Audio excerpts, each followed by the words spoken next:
Hi, this is Tracy Hales Fast with Right on Four Corners on KSJE 90.9 FM in Farmington, New Mexico. Today, I have the pleasure of talking with Dr. Eduardo Obregon Pagán, the author of Valley of the Guns, the Pleasant Valley War and the Trauma of Violence. Good morning, Dr. Pagán. Good morning. I learned so much from your book, Valley of the Guns, the Pleasant Valley War. Yeah. Your book gave kind of a different look at what happened here. Yeah.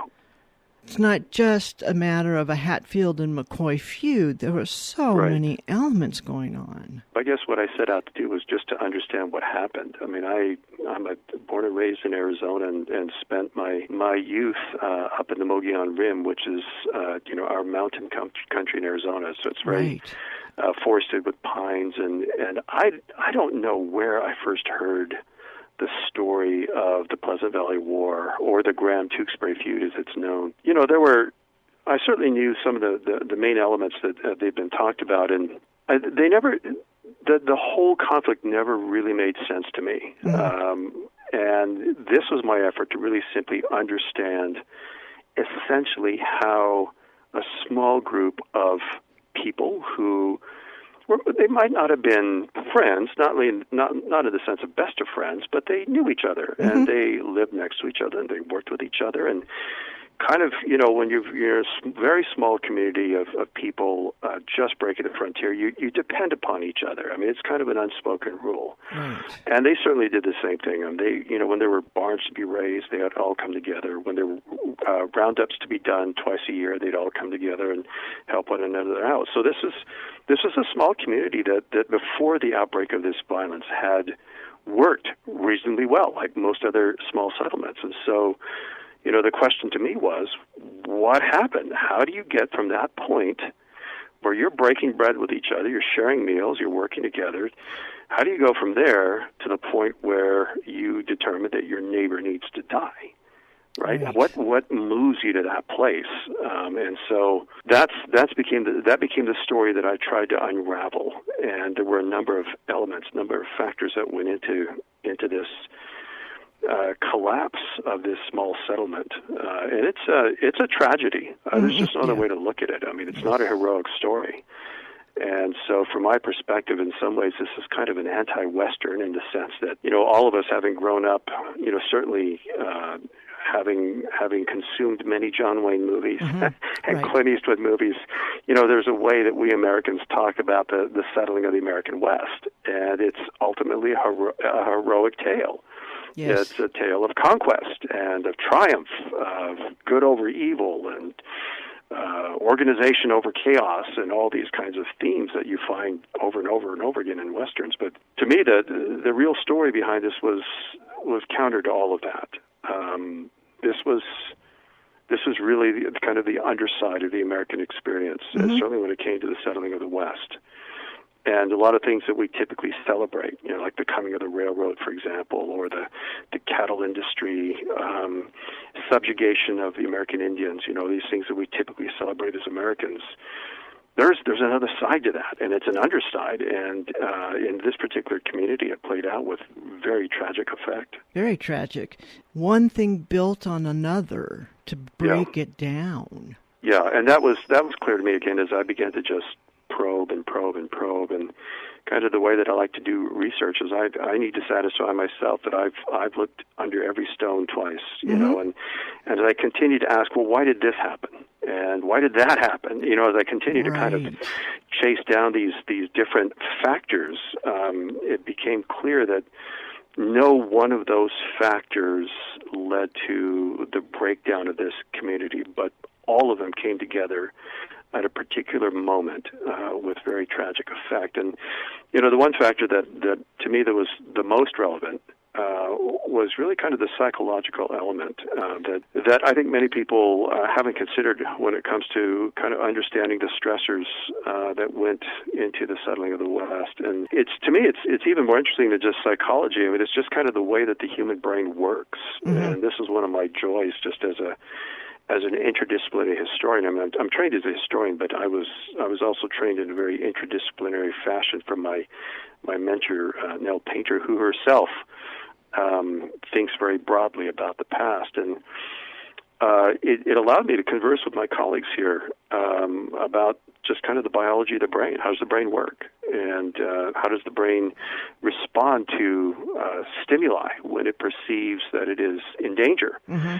And what does that do over time? And, all these kinds of questions that are more science-based than psychology, if you will. And, forgive me, my psychologist friends, for characterizing it that way, but, there's I think an amount of psychology that is largely interpretive. Right. But the science of the brain is it's interesting, is that the brain typically works in fairly predictable responses when it is faced with existential trauma. Right. And all of that kind of helped me then understand what happened to these settlers in Pleasant Valley, and to really consider how trauma and fear and the fear of violence became historical causes in themselves. It was a constant grating, eating at them fear. Yes. It wasn't just like, oh, I'm afraid. I mean, many things led to that terror. Yes. In fact, it was interesting. I was just thinking about this, that this moment right now, as we speak, that we're all living through, yes, in some ways gives you some insight into what I was trying to portray in this community, in the sense that there's this kind of underlying awareness that outside of our sanitized walls mm-hmm. and our homes lies danger, and it's unseen danger. And you don't know when and if it will strike. It's right true. Now, we're talking in the terms of microbiology here, but for the settlers of Pleasant Valley, the unseen danger was Apache attack. Right. And that was one of the complexities. Was the Apaches? One of their strongest cultural values is that they excelled in stealth. Mm-hmm. Unlike the John Wayne movies, where they fire the flaming arrow, and then you hear the cry of the Apache, a quarter mile away, or else you see them all lined up on the canyon wall. Those kind of classic scenes. That was not the Apache way. The Apache way was to get in and get out before you ever knew they were there. Mm-hmm. And the settlers knew that. And so what that meant was that they knew that they were facing an unseen enemy and an unheard enemy. And so that created this heightened sense of fear, of vigilance. And their responses then were all factors into what led to this breakdown of human relations. And one of those responses, of course, was that they were armed to the teeth at all moments, even as they slept. Right. They slept with their weapons, and their little cabins were built with gun ports, all designed to protect yourself in the case that you are suddenly attacked by Apaches. So the question I asked was, well, what does this do over time? Just to the human brain. What does this do over time? This is known as chronic traumatic stress, which is different than post-traumatic stress. Chronic traumatic stress are the conditions that people experience in times of civil war, for example, or prolonged war, when you never know when this thing is going to end, and you never know when the worst of it is going to impact you. And so there's this heightened awareness that the brain moves into. And as it turns out, again, this is part of the science of the brain, is, our brain is hardwired with this fight or flight response. In fact, all creatures with a central nervous system have this, from birds who suddenly, just fly in a flock. They suddenly, we've all seen birds just suddenly launch off together. From that level all the way to advanced brains like the human brain, we're hardwired with this kind of response. In other words, there's this flood of neurochemicals that either allow you to run faster than you possibly can, or to fight back, or sometimes to even to freeze. Well, here's my point, though, is that neurochemical bath that is suddenly released when there is a perception of danger becomes toxic over time to the brain. And it begins to break down your neural hardwiring, your neural pathways. And we know this in the cases of post-traumatic stress, is that people who face that prolonged exposure to that kind of neurochemical bath, it comes out in fairly predictable ways. anger management becomes a problem. Difficulty in sleeping becomes a problem. Perception of threat becomes an issue. This perception that somewhere out there people are going to harm you. And it is not uncommon even for people who experience post-traumatic stress today to sleep with their weapons because they want to protect themselves. Right. And so then the question I ask was, then what does this do then to social relations? How do social relations break over time when you are dealing with a community where they are all exposed to this? They're all afraid for their lives over a period of years. And this helped me then to kind of like understand how you move from that point of amicability to the point of murder. And how violence also, and this is another branch that I was, social psychology studies, and sociologists as well, they study the epidemiology of violence and this kind of human phenomenon that violence begets violence. And you can study it like you would study a virus, the spread of a virus. In a given community where they're exposed to terrible violence, you can see an increase of violence over time by other people. And it's kind of an interesting human reaction. And so this is exactly what's happening in this small community because of Apache attack over time, or exposure and fear to exposure to Apache attacks. So it wasn't just a fear, but the fact that they did happen with some regularity up before this community fell apart. Over time, their small differences and disagreements grew into great differences and disagreements, and kind of I don't think I explain this explicitly, but this is a problem that when you've got guns everywhere, and I would add also mostly single men, probably in their early 20s, and these are untrained men on top of that, and so they're living for years under this. These settlers had none of those. They had no resources. They had no understanding of any of this. And so you put all of this together and you begin to understand why small differences that they might otherwise have simply said, you know what, let's have a beer, let's sit down and talk, let's see if we can work it out. They never went there. Right. And that's one of the things that just really struck me was that there was at no point in this small community did anyone ever come forward and say, folks, this is all getting out of hand. Let's sit down and talk it out. No one at any point. Right. It was surprising to see that suddenly there was shooting and murder and right. And then that just began to kind of spiral out of control. So part of it was based on a what I would call both biblical and tribal sense of justice, because they were so far away from any kind of resources of that level. The sheriff's department was 3 days' ride by horseback away. The closest Fort Apache was probably a couple days away ride as well. And that was, they were there to deal with American Indians. They weren't there necessarily to settle differences among civilians. So this particular community was isolated. And they had no one but themselves to protect themselves, but also to enforce justice. And so given all of these factors, things begin to spiral out of control very, very quickly. And, one of the things that our justice system allows is really some distance and some opportunity to look at the evidence and to argue over the evidence about what is right, what is wrong, who did what, all these kinds of things. These poor folks had nothing. They had absolutely nothing other than their own sense of justice. And that's part of how things began to spin out of control in this small community.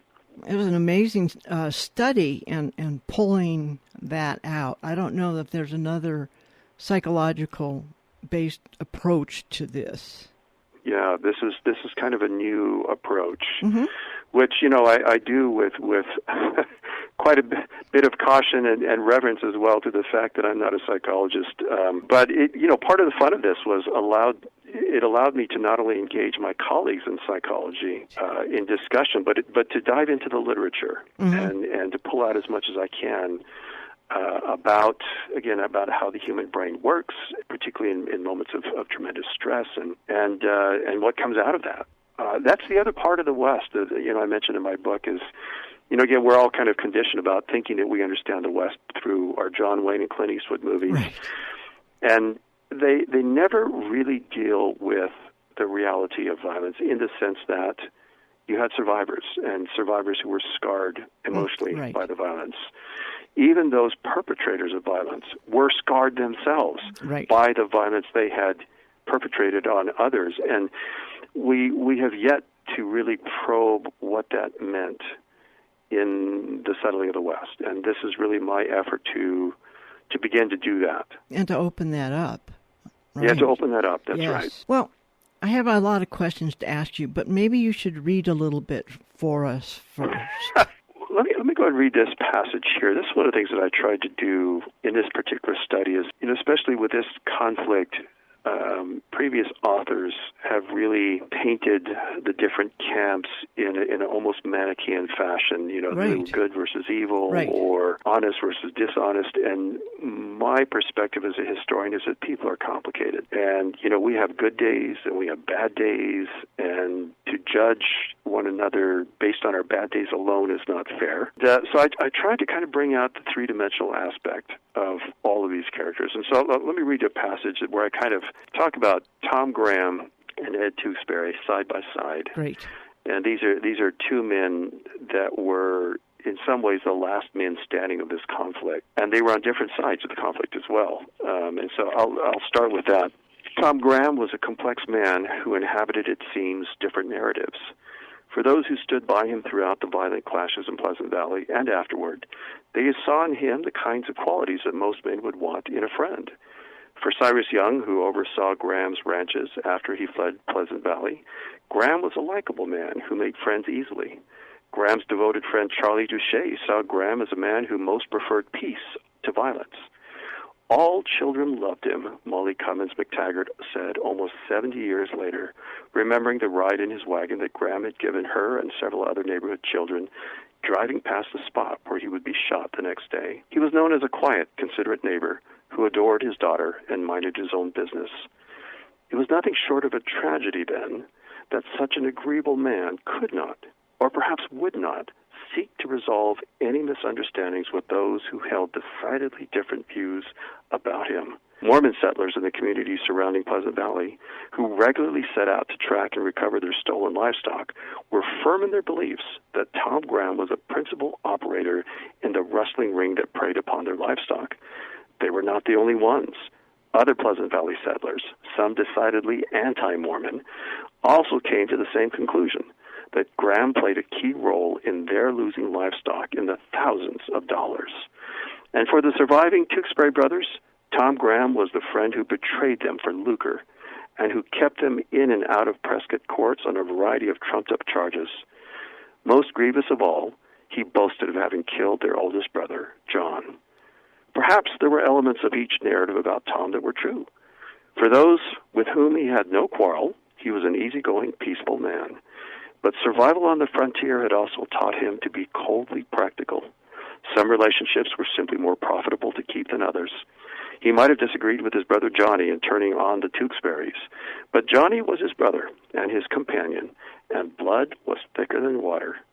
This likable man, when aggrieved, when deeply wounded by the loss of his half-brother Bill, was relentless in seeing that justice was served. Loyalty to family and friends was a virtue he prized above all others. And, in lesser moments, he could gloat over his role in sending a man to an early grave. In many ways, he was no different from many. Perhaps his greatest flaw was that when disagreements arose in Pleasant Valley, and especially when they began turning violent, he never once tried to talk man-to-man with those who had differences with him. It was as if what others thought mattered not at all. The stories that could reveal more about the man who would stand accused of his murder, Ed Tewksbury, are comparatively fewer and almost non-existent in writing. Instead, their loyalty spoke loudly. When county sheriffs raised a posse of lawmen in the Tonto Basin to look for Johnny Graham and Charlie Blevins, it was Ed Tewksbury that the lawmen turned to as one of the dependable local men. When Globe City resident George Wilson needed a foreman to run his sister's ranch in Pleasant Valley in his absence, he trusted her place and her livestock to Ed. And several men in Pleasant Valley would ride for days with Tewksbury at a moment's notice. Honest, small ranchers just trying to make a living in the valley against whom no complaint had been raised. What was it about this man that allowed him to command this level of respect has never been fully articulated. He had many friends, and they would come ready to defend him if needed.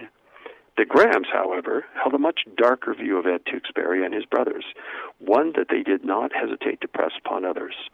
The Tewksburys were liars, and Ed was dangerous. Jim was seen robbing a Mormon ACMI store up on the Rim in Woodruff.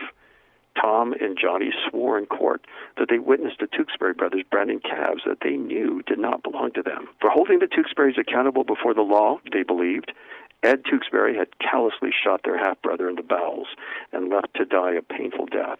Both sides of these narratives reveal the complicated nature of Ed Tewksbury. He was a man at home in the wide open spaces of the frontier, having lived all his life on it. He was not ordinarily given to much talk, but he knew ranching and horses better than most.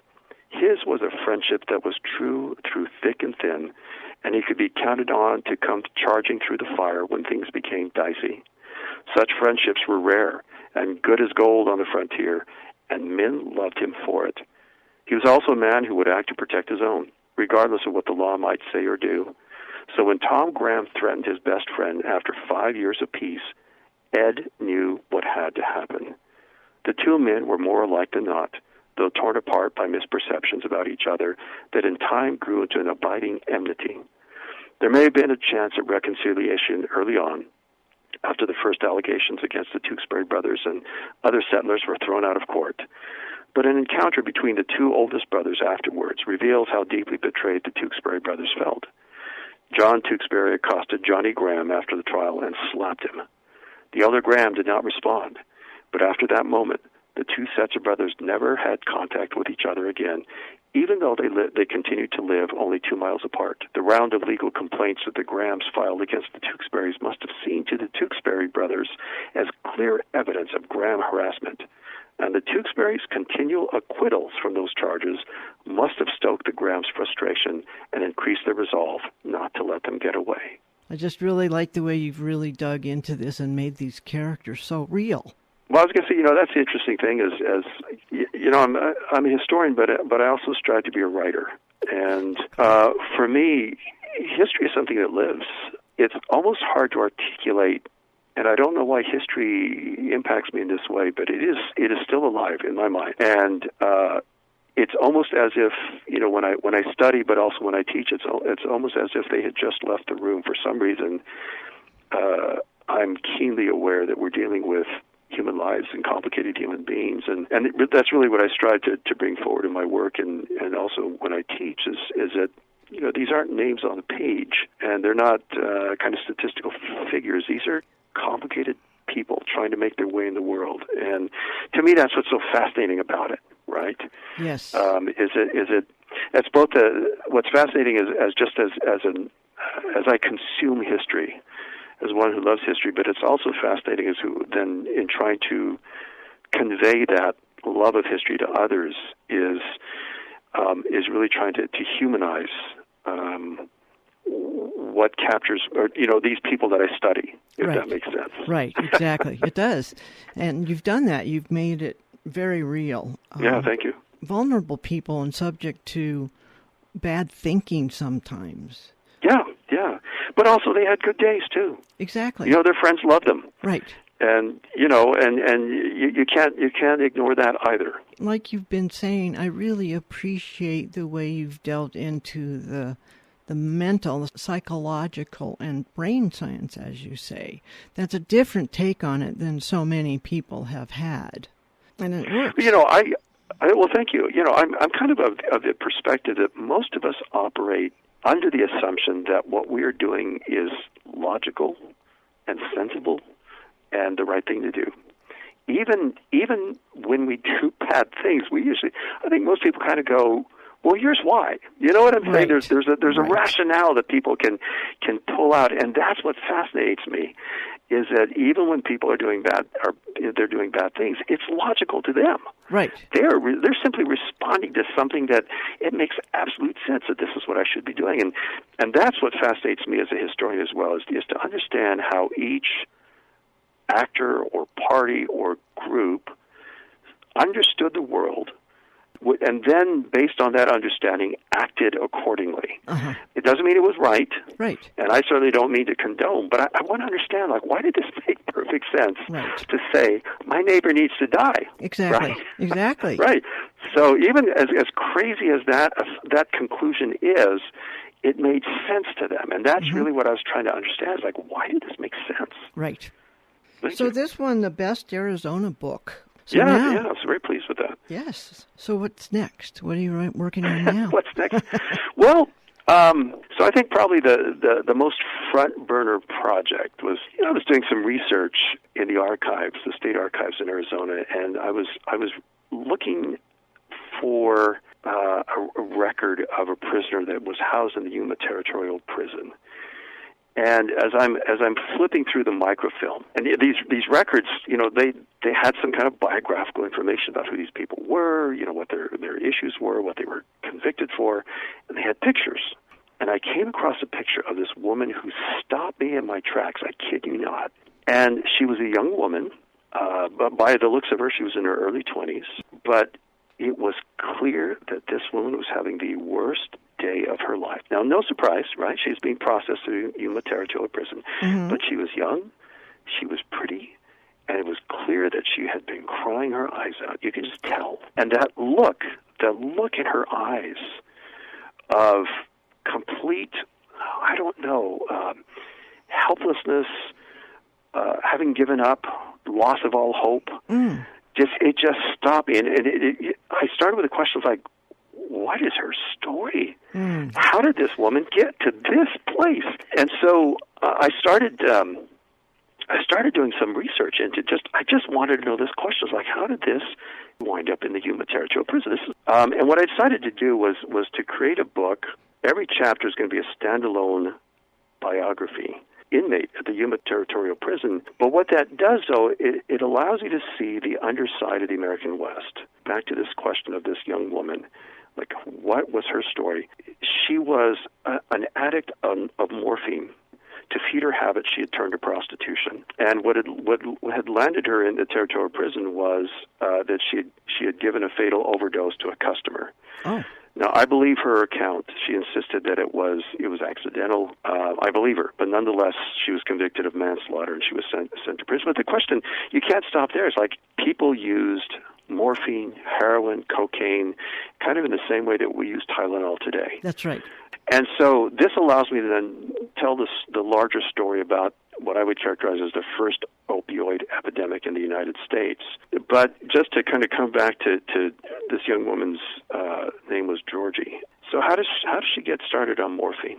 And as it turns out, as I continued to kind of research into her background, this poor young woman had been raped at the age of 12 by her mother's boyfriend. Oh. And had contracted gonorrhea as a result.